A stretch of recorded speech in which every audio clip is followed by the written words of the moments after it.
মধ্যপ্রাচ্যের আকাশে আজ বারুদের গন্ধ, চারদিকে কেবলই ধ্বংসলীলা আর হাহাকার। কিন্তু এই যুদ্ধ কি কেবলই ভূরাজনীতি, নাকি 1400 বছর আগে মরুভূমির ধুলোবালি মাখা মদিনা থেকে করা কোনো এক রহস্যময় ভবিষ্যৎবাণীর চূড়ান্ত বাস্তবায়ন? কেন ইরান বা পারস্যকে নিয়ে বিশ্বনবী সাল্লাল্লাহু আলাইহি ওয়াসাল্লাম এমন সব তথ্য দিয়ে গেছেন যা আজও গবেষকদের পিলে চমকে দেয়? আজকের এই উত্তাল সময় কি তবে সেই মহাপ্রলয়েরই ইঙ্গিত? জানতে হলে ভিডিওটি শেষ পর্যন্ত দেখুন।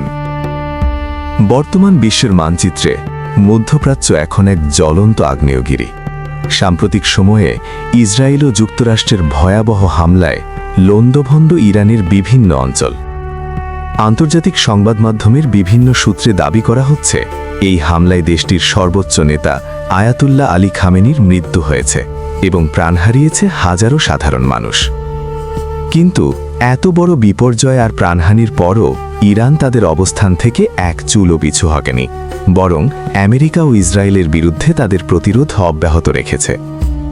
এই দৃঢ় অবস্থানের কারণে মুসলিম বিশ্বের অনেকের চোখেই ইরানের প্রভাব এখন আরও শক্তিশালী হয়ে উঠেছে। আজ থেকে প্রায় 1400 বছর আগে বিশ্বনবী হজরত মুহাম্মদ সাল্লাল্লাহু আলাইহি ওয়াসাল্লাম পারস্য বা খোরাসান অঞ্চলের অধিবাসীদের জ্ঞান, ঈমান এবং শেষ জামানায় তাদের ভূমিকা নিয়ে বিশেষ গুরুত্বারোপ করেছিলেন। ইসলামের ইতিহাসে পারস্য বা বর্তমান ইরানের ভূমিকা অত্যন্ত গভীর। পারস্যের সন্তান হজরত সালমান ফার্সি রাদিয়াল্লাহু আনহু ছিলেন সত্যের সন্ধানী এক মহান সাহাবী। নবীজি তাকে এতটাই ভালোবাসতেন যে ঘোষণা করেছিলেন, সালমান আমার পরিবারের অন্তর্ভুক্ত। তার মাধ্যমেই পারস্যে ইসলামের জয়যাত্রা শুরু হয় এবং নবীজি সাল্লাল্লাহু আলাইহি ওয়াসাল্লামের বিশেষ দোয়া এই অঞ্চলের মানুষের উপর বর্ষিত হয়। হাদিসের বর্ণনায় এসেছে, শেষ জামানায় খোরাসান থেকে একদল কালো পতাকাবাহী লড়াকু মানুষ বের হবে। তারা হবে অপরাজেয় এবং সত্যের পক্ষে লড়াই করবে। এই দলটি শেষ পর্যন্ত ইমাম মাহাদির আগমনের পথ প্রশস্ত করবে। বর্তমান মধ্যপ্রাচ্যের ভূরাজনৈতিক অস্থিরতা আর ইরানের অনড় অবস্থান কি তবে সেই হাদিসের বর্ণনার দিকেই ইঙ্গিত দিচ্ছে?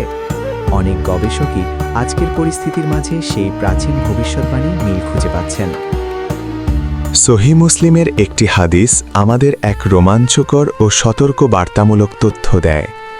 বলা হয়েছে, শেষ জামানায় দাজ্জালের প্রধান অনুসারী হবে ইরানের আসফাহান শহরের 70,000 ইহুদি।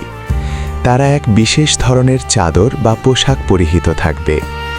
আশ্চর্যজনকভাবে আজও আসফাহান শহরে একটি উল্লেখযোগ্য ইহুদি সম্প্রদায় বসবাস করছে, যা নবীজি সাল্লাল্লাহু আলাইহি ওয়াসাল্লামের নবুয়তের এক জীবন্ত নিদর্শন হিসেবে বিবেচিত হয়। তবে ইসলামের মূল ভিত্তি হল ঐক্য। নবীজি সাল্লাল্লাহু আলাইহি ওয়াসাল্লামের বিদায় হজের ঘোষণা অনুযায়ী আরবের ওপর অনারবের কিংবা অনারবের ওপর আরবের কোনো শ্রেষ্ঠত্ব নেই। শ্রেষ্ঠত্বের একমাত্র মাপকাঠি হল তাকওয়া বা খোদাভীতি। এই মূলমন্ত্রই হতে পারে পুরো মুসলিম বিশ্বের টিকে থাকার চাবিকাঠি।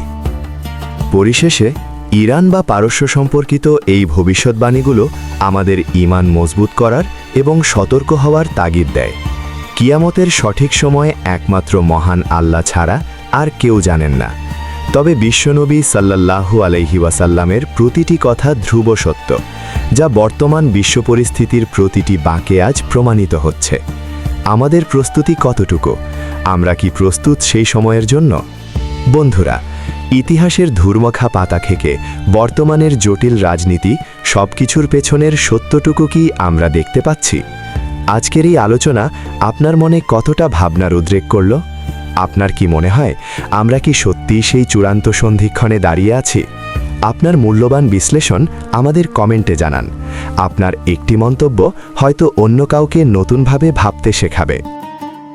যদি মনে হয় আজকের এই তথ্যগুলো অন্য কারো জানা প্রয়োজন, তবে ভিডিওটি শেয়ার করে সত্য ছড়িয়ে দিতে ভূমিকা রাখুন। আর ইসলামী ইতিহাসের এই গোপন রহস্য এবং আগামীর সংকেতগুলো সবার আগে পেতে আমাদের পরিবারের অংশ হয়ে যান। সাবস্ক্রাইব করে আমাদের সাথেই থাকুন। মহান আল্লাহ তাআলা আমাদের সবাইকে দাজ্জালি ফিতনা থেকে রক্ষা করুন এবং ঈমানের ওপর অবিচল রাখুন। আমিন। দেখা হবে ইতিহাসের বা বর্তমানের অন্য কোন রহস্য নিয়ে পরবর্তী ভিডিওতে। ততক্ষণ পর্যন্ত নিজের খেয়াল রাখুন এবং সত্যের পথে থাকুন। আসসালামু আলাইকুম ওয়া রাহমাতুল্লাহ।